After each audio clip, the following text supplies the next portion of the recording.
Hello, and thank you for your patience. I am terribly sorry about the tardiness of getting this content to you. I guess I'm still getting a handle on single momming and all the things that are shifting and changing in my world. And so I'm giving myself that reminder that I'm human. I sometimes forget. Anyway, the theme of our talk today is the sun. And ironically, this is kind of where everyone starts with astrology. And yet, when we start diving a little deeper, sometimes this like fundamental building block kind of gets forgotten and put to the back burner because we kind of knew that about ourselves. Because anybody who has ever known what their star sign is knows about the sun. Because in actual fact, our star sign is our sun sign. And I mean, this isn't too far wrong because the sun is in fact a star, but we would really call it a sun sign. And basically what this is looking at is where was the sun at the time of your birth? I just want to step a little bit back to remind you that if you are a sky watcher and working with the living sky, the sort of astronomy, and remembering that astronomy and astrology used to be married somewhere a few hundred years ago, they got divorced, but they used to be the same thing. It was the same thing. But if you're looking at the astronomy, so working with the living sky, which I mean, I do recommend growing with, as we spoke a lot about in our Venus conversation, that go out and watch Venus. For example, Venus is now invisible. We can't see her. She should be re-emerging within the next few days as a morning star. So you will only see her if you dare to get up before the sun and go and watch her rising just before the sun. Then you will see Venus, and we will only see her as an evening star again in about, I think, 8 or 9 months. It's quite a while before she will be an evening star again. So whilst we watch a cycle like that, it's really powerful to start to understand how things work. And that's where watching the living sky is really powerful. Now, the sun, I mean, we can't we can't avoid the sun. Every day when the outside gets light and we don't see the stars or well, sometimes we see the moon, but when we can't see the moon and the stars, it's because the sun is so bright that he's taking up the sky. Just as when he goes to sleep, then it goes dark and we get to see the sky. So he's very prominent. In Native American cultures, they would call him grandfather sun, just as they would call her grandmother moon, and the two of them have this dance day and night, day and night. Now, last month we spoke about the nodes, and this was very much part of the moon's conversation, which was taking us to another level of moon, because during our Red 10 process over the last few years, there was a lot of focus on moon. So we didn't bring that class specifically into the moon, but we spoke about the moon's nodes, which links us to the eclipse cycles. And now we're speaking about the sun. And what is so interesting is you actually can't extricate the moon from the sun if we're looking and learning about the moon, if we're looking and learning at the sun, because everything that we see of the moon is based on how she is reflecting the sun. So when it's new moon, like it is while I'm recording this, the sun and moon come together and we can't see the moon. Now, this is also true of Venus. She and the sun just came together and we can't see Venus because she's in the heart of the sun and he's too bright. He is the brightest light in the sky.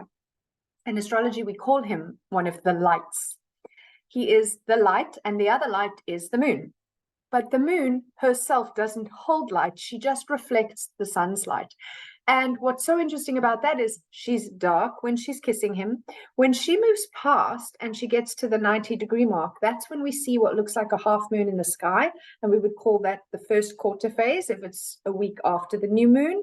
And she would have that a week before the next new moon. She would have the last quarter phase when she's over here and we see the other half. So you'll see her one half this side and one half that side. Depending if you're in the northern or southern hemisphere, it will either look like a sort of D on the first quarter or a D on the last quarter, and it would be the opposite on the other quarter. So we don't want to get too much into that because this is not a conversation about the moon, but it is important for us to understand the dynamic of grandfather sun and grandmother moon in the sky, and how, as much as we are working with moon cycles, the moon cycles are very linked to the sun, because then 2 weeks after she's been new with the moon, she forms her full moon phase, and this is where she can reflect, because she is at the opposite side of the sky from the sun, she can reflect the whole of him. And that is where she is at her brightest. But again, it is just a reflection of the sun's light. So we do call the lights, being sun and moon in our astrology, we do call them both the lights, but the moon requires the sun to shine. The sun, on the other hand, just shines. There isn't a way that we can stop him shining. Whether you see him because there's clouds behind, whether it's dark in the night and you think, well, the sun's not shining. Well, he's shining somewhere. He is just a shiner. He cannot shine less. He cannot dim himself. Maybe from the perspective of Earth, depending on our weather, that may be the case, but depending on the time of the day, that may be the case. But in actual fact, the sun just never stops shining. And there's a beautiful analogy that comes up of the sun and how the sun and the wind decided to have a competition about who was more powerful. I feel like I've shared this before. I mean, I know I've shared it before, but I'm not 100% sure if I've shared it in this space. So I'm going to share it again anyway, because I love story and fable to kind of bring things to integrate and bring things into, a realistic way that we can understand them. So this story is one of my favorites for that. So the sun and the wind have this, which we could say grandfather sun and father sky, have this argument about who's more powerful. And then they agree that whoever can get that person who they look down upon to take off their jacket first will clearly be the winner. So the wind says he's going first. He's so excited he can't help himself, and he starts blowing and blowing and blowing and blowing harder and harder until the person, in fact, wraps their cloak around themselves and holds on for dear life. And the wind's furious. He's like, I can't blow the damn cloak off the man or woman. And eventually he's a little bit out of puff, and so he just takes a pause. And in this time that he stops blowing, the sun hasn't really changed anything. He was shining while the wind was blowing crazily, and he was still shining when the wind stopped to catch his breath. And without the wind, the person walking along under these bright rays of sunlight just gets hotter and hotter and hotter. And eventually, without the sun, in fact, having to do anything, he takes off his coat because he's too hot. And of course, the sun wins this particular fable. And that is very much what the sun is about. And you can take that into your astrology. Where is the sun in my chart, and how does that impact? Where is my vitality? Where is my power source? Where is my brightest light? Where do I shine most strongly? Where being the house, and we're going to look into that now. And how do I inform that way of shining at my brightest, greatest self, my soul's light? How do I do that? I do that with the archetype of my star sign. So I'm a Gemini. I would shine my light in a Gemini way. You're a Scorpio. That's how you're going to shine yourself into the world. You're an Aries, you're a Libra, you're a Pisces, whatever you are, that's how you shine. And then, as we've already been kind of uncovering, of course, there's more to it. We're looking at one piece of the puzzle, and this is such a fundamental piece of the puzzle. It's the first piece of the puzzle. It's the cornerstone, we might say. So we're going to unfold it just now in the next video in my own chart. But what I want to do is just show you, here we go, the sun story. So to do your sun story, you're going to say my sun sign, Gemini. So you know these by now, and then you can just write anything you feel about being a Gemini. What do you know about being a Gemini? Remember, you've got all your cheat sheets. And actually, I think at this point, it's actually a good idea, especially with the sun, because it's probably the part of your astrology that you've known the longest, that before you look at your cheat sheet, write down what you know about being a Gemini, or being a Libra, or being a Taurus, or being a Sagittarius, whatever you are. Write that down, because sometimes we get a little dependent, and I want you to feel into this, because the sun is your greatest self. It's the deep I, me. You actually know, and in fact, once you start integrating and embodying your astrology, you actually know if you just stop and tune in. But we are very intellectually focused as humans in this day and age, especially Western humans. And sometimes we can't shut off the head. Now the sun is more about the heart and the soul. So just for fun, and you can do it in pencil if you don't trust yourself, first write down, what do I feel about my sun being in whatever sign it's in? Then if you want to go and check, and don't make yourself wrong because the words you've used are slightly different. If you see something, you go, oh, well, that's what I meant by this, or just give yourself some space. Okay, the sun rules Leo, and Leo, the lion, that's why we're doing it at this juncture, because it's Leo season. The sun rules Leo, and it's easy to remember because of the big old lion's mane. And this is where we really want to be the queen of our queendom, sit on the throne, have that level of confidence. But I want you to imagine sitting on a throne with your shoulders back and your heart open, because Leo rules the heart. And this is the center of ourselves, our heart. Our heart brain is infinitely more powerful than our head brain, coming back to what we were just talking about, and even our gut brain. And interestingly, the next sign of Virgo, our next new moon, which we will look into Chiron, that'll be an interesting class. Chiron is more, or Virgo is more gut brain, and Mercury ruled things. So we could go back to Gemini, but Virgo is also ruled by Mercury. So I would say let's go with more Gemini, but there's more than one aspect within every astrology chart that will rule the head. So in fact, and we're going to have, when we look at my chart, we'll see an interesting thing, because I am a Gemini with a Leo rising, and that dynamic between all the different brains. And that will very much obviously speak very personally into my own chart. It may not be the same exact conversation in your chart, and this is where you're writing your story, right? This is the point of why you are writing your story, because you are in your body, you are living your chart. I, as an astrologer, can look at that chart and I can see a lot about you, but I'm not living you, you're living you. So nobody tells you what your story is going to be but you. You can write your story, you can co-create your story with the divine. And when things in your story, in your chart, manifest as challenging things, they're challenging you to evolve. And that's really what this is all about. So the sun rules Leo. So then you're also going to look at where that is in your chart. And if you have planets or points in Leo. Remember, a point would be something like the nodes that we worked on last month.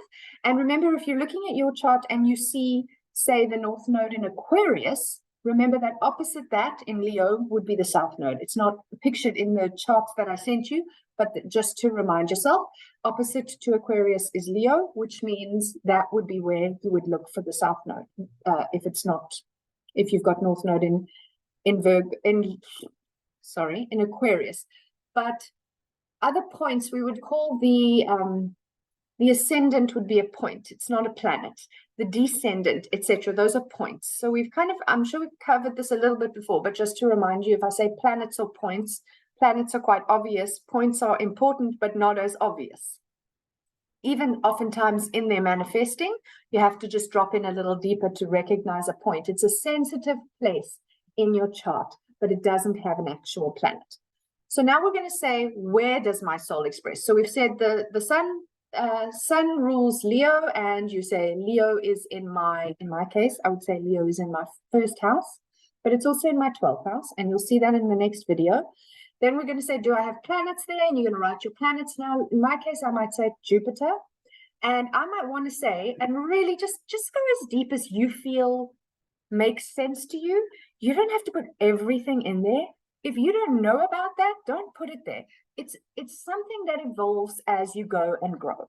If you went back now and looked at the Mars, which was our first class, and looked at the Mars stuff and started looking through that again, you would be able to go deeper with Mars than you went when we did Mars as our first lesson. So just remember, you are learning gently and you don't have to get it all right at once. But let's say me, because I'm like a bit of an overachiever, obsessive, and I know more astrology than you all at this point. I would say which planet's in Leo. I would say Jupiter, and I might put in brackets 12th house, because Jupiter is not in my first, it's in my 12th. And I might put some keywords of Jupiter so that I know what kind of energy is there in Leo. And then I might write Jupiter rising, a Leo rising, or Leo AC, ascendant. And so we go. Okay, then where does my soul express? That's what I was saying. Now you want to look, where is the sun in my chart? So I've said that the sun rules Leo.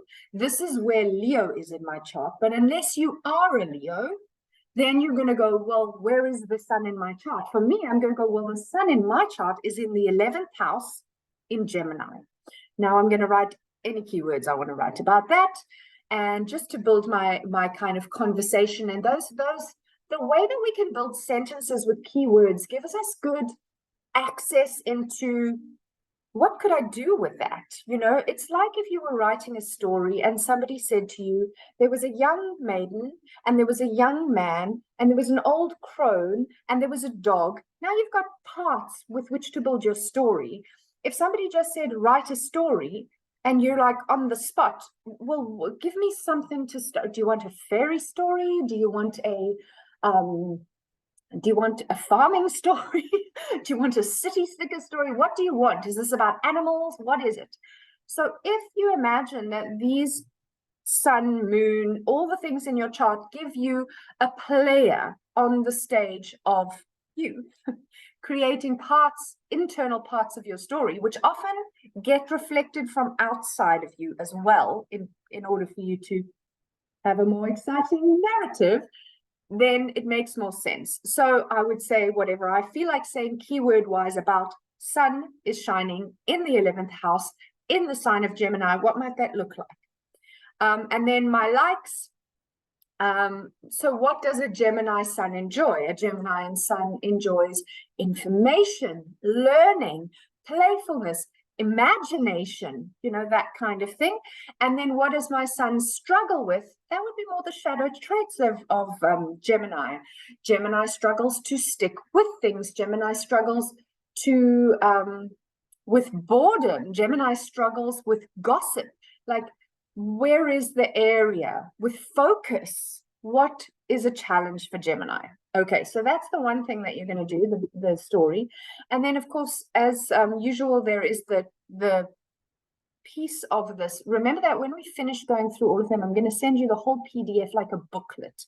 But as we do it per class, I'm just giving you the one page. So here is sun, and sun is I am. He's the I am. I shine. I inspire. My soul's urge is my sun. The sun is energy, vitality, it's dynamic, and it is that creative spark.